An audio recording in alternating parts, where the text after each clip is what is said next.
Okay, picture this. It's the dead of night, 2 a.m. on January 3rd, 2026. A U.S. president is glued to a live feed from thousands of miles away. On the screen, American helicopters are flying just 100 feet over the ocean, totally dark, slipping right into Venezuelan airspace completely undetected. I know, it sounds like something straight out of a movie, right? But this isn't a Hollywood script. According to our source material, it's the start of a pretty shocking and totally hypothetical military operation. So let's dive in and break down how this whole scenario plays out. All right, before we go any further, I have to make something crystal clear. What we're about to walk through is a fictional scenario. It's a what-if story that our source uses to explore some very real tensions in the world. So just to be 100% clear, these events have not actually happened. So this whole thing kicks off with some breathtaking speed and precision. We're talking about a meticulously planned operation to literally snatch a head of state from his own home in the middle of the night. I mean, just look at how fast this all goes down. At 2 a.m. sharp, the helicopters are in.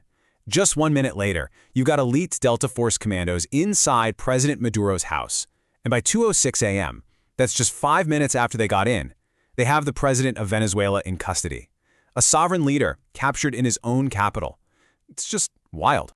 And this is where it gets even more surreal. The source attributes this really startling quote to the U.S. president in the scenario, who's watching this all unfold. He says, "I watched it literally like I was watching a TV show." To the person calling the shots, this massive international incident was just like watching television. So an event like this, even a hypothetical one, immediately brings up two gigantic questions. And our source material really digs into both. First, why on earth would the U.S. do something so extreme?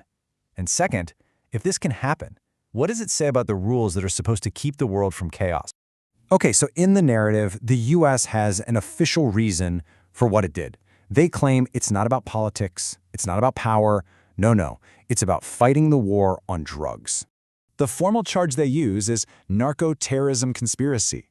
The official line frames President Maduro not as a head of state, but as a drug kingpin, a guy helping cartels smuggle cocaine into the United States. It's a pretty clever way to frame it, right?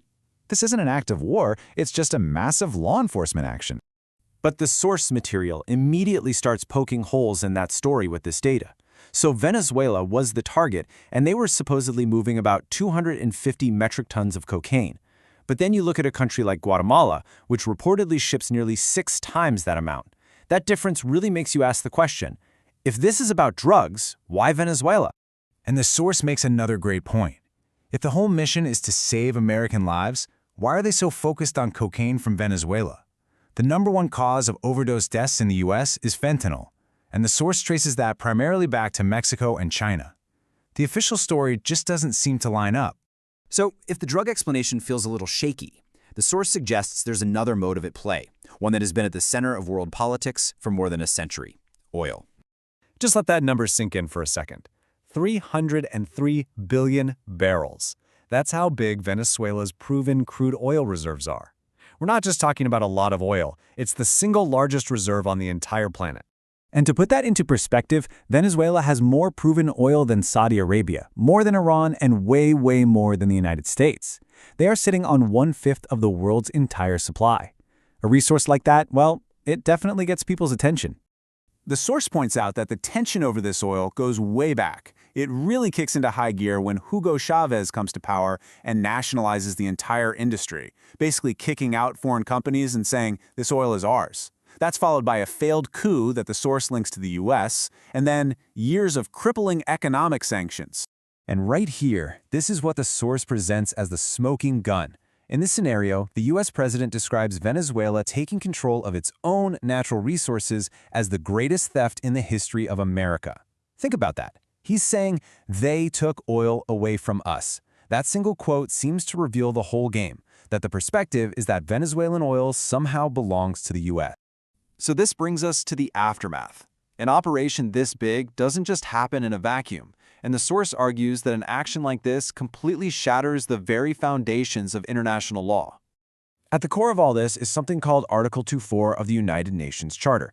It's basically the cornerstone of modern global politics. It says very clearly that no country can use military force against another sovereign nation.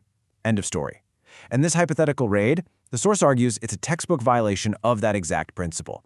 And it's not just a problem with international law. The source points out that even under U.S. law, this is a huge issue. The Constitution is pretty clear. Congress has the power to declare war. But in this fictional story, the president just does it, all by himself, totally bypassing that check on power. So, as you can probably guess, the global reaction in this scenario is swift and it is harsh. Key allies and rivals all condemn the action. The source describes a world that is basically in shock, with countries all over the map calling the raid a violation of the UN Charter and, quote, a dangerous precedent. So what's the ultimate takeaway from this whole dramatic hypothetical situation? Well, the source suggests it signals a massive shift in the way the entire world works. And this right here is the core argument. The source claims an event like this would basically destroy the whole idea of a rules-based international order. It would create a new reality where the rules only apply to the weak, while the most powerful countries can just do whatever they want. It's a world where might makes right. And that leaves us with the final, really provocative question our source poses. It's a question about power, about sovereignty, and the future of the entire globe. If the most powerful nations can just ignore the rules, what does that mean for everybody else? If the guardrails are gone, what's to stop the world from just becoming a place where the strong simply take what they want? It's a heavy thought to end on, and that's exactly what this hypothetical was designed to make us all think about.